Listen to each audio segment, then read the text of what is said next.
Une femme charismatique est une femme à multifacettes. Bonjour mesdames et bienvenue sur ma chaîne YouTube. Je suis absolument ravie de vous retrouver aujourd'hui. Bienvenue à tous les nouveaux abonnés. Merci d'être là.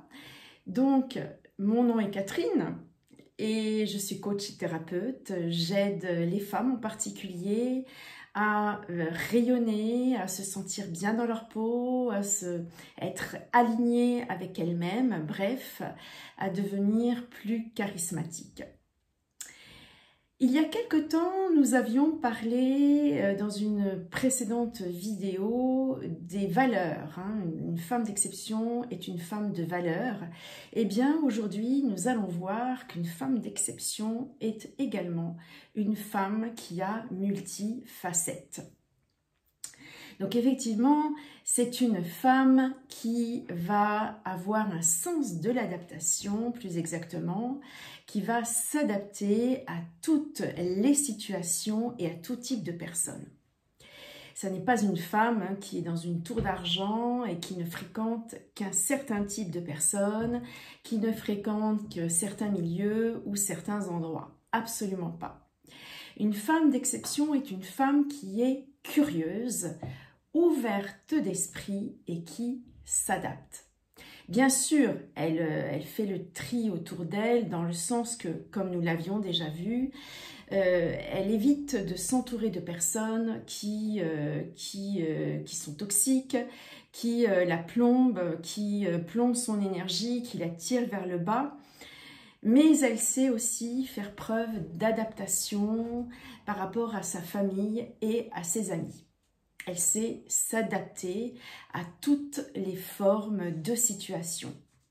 D'ailleurs, elle peut très bien aller dîner dans un restaurant 5 étoiles, être très à l'aise et puis aussi adorer aller manger dans un petit bistrot de quartier ou sur un marché à l'autre bout du monde.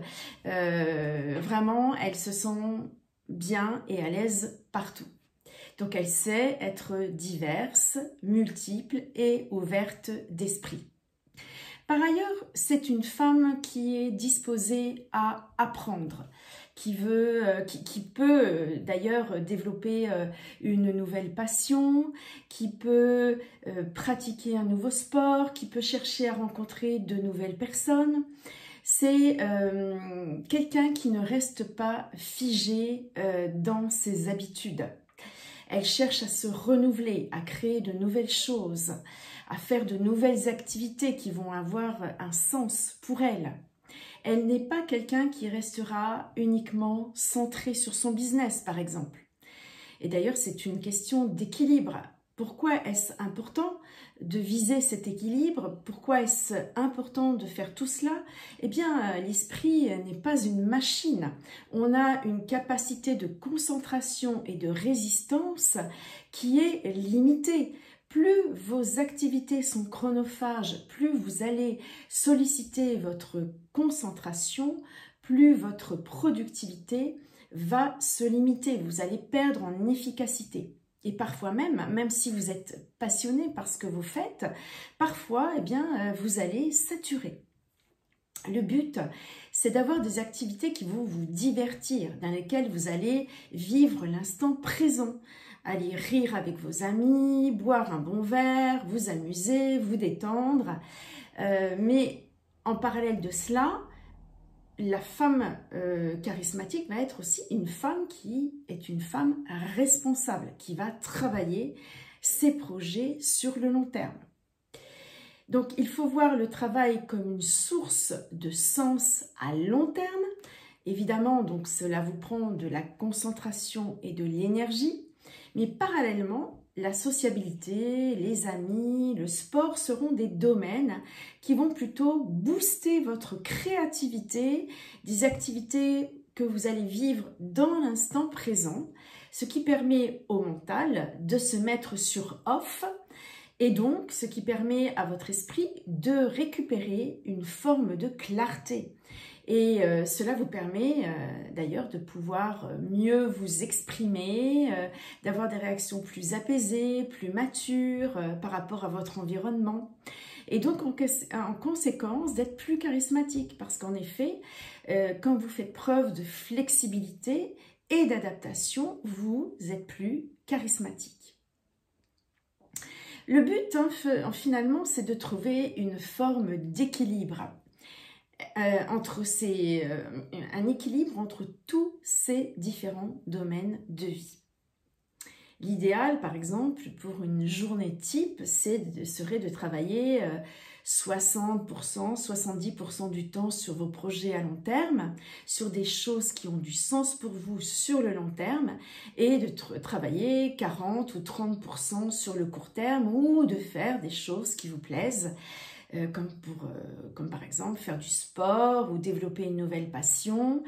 Ces éléments vous permettent de travailler sur votre créativité et votre énergie. Les projets long terme sont plus ceux de la femme d'exception dans son côté grandeur. Je développe des choses qui ont du sens pour moi. Évidemment, n'inversez pas les pourcentages, ça n'est pas 70% de loisirs et 30% de productivité sur le long terme.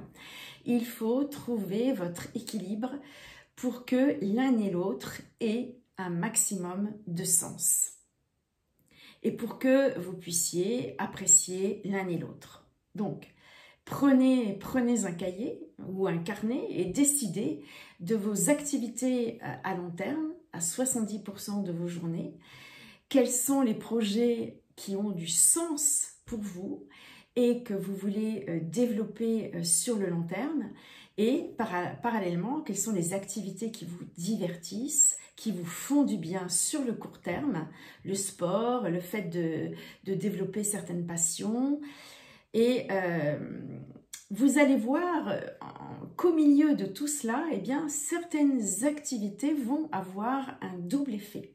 Par exemple, si vous prenez les activités culturelles ou encore mieux le fait de faire du sport, eh bien, par exemple, ça va vous faire du bien d'un point de vue santé, bien évidemment, mais cela va également vous apporter le bon mindset, un mindset de gagnant qui va vous être utile dans vos projets et donc dans les projets que vous mettez en place à long terme. Donc, tout cela a peut-être l'air un petit peu simpliste, mais ce dont je me rends compte dans mes coachings, c'est que cet appétit de vivre, eh bien, cet appétit de vivre, je constate qu'en ce moment, beaucoup de femmes l'ont perdu. Donc, l'idée de fond ici, c'est de vous dire comment est-ce que je peux déployer complètement la sphère que je suis. Comment est-ce que je peux passer d'une sphère d'énergie compacte dans laquelle on se sent parfois à l'étroit à une sphère plus large, plus vibrante, plus radieuse. Et comment est-ce que je vais déployer tous ces aspects de moi, les faire rayonner? Il y a aussi cette idée de déployer son aura, son énergie, c'est-à-dire d'irradier dans votre vie, d'irradier le monde de tous vos aspects. Comment est-ce que je peux incarner cette femme enfin épanouie, radieuse, immense, qui ne doute plus de sa présence ni de sa valeur? L'objectif ultime de tout cela, c'est de retrouver cette notion d'expansion, de se reconnecter à toutes les parts de soi, bref, d'être bien dans sa peau. Voilà. Et pour en revenir au cahier, parce que tout à l'heure je vous parlais du carnet de planification à court terme et à long terme, vous trouverez en cadeau ci-dessous, sous cette vidéo, un lien, et c'est un e-book en fait que j'ai écrit pour vous sur le journaling, ou plus exactement le journal d'auto-soin, et j'espère qu'il vous inspirera, qu'il vous aidera au quotidien à prendre soin de vous et à planifier votre bien-être. Voilà. Eh bien, écoutez, je vous remercie de m'avoir écouté. Merci de liker cette vidéo, de vous abonner. Et aussi, n'oubliez pas, s'il vous plaît, de la partager pour m'aider à faire grandir cette chaîne. Merci infiniment. Je vous dis à très bientôt. Portez-vous bien. À bientôt.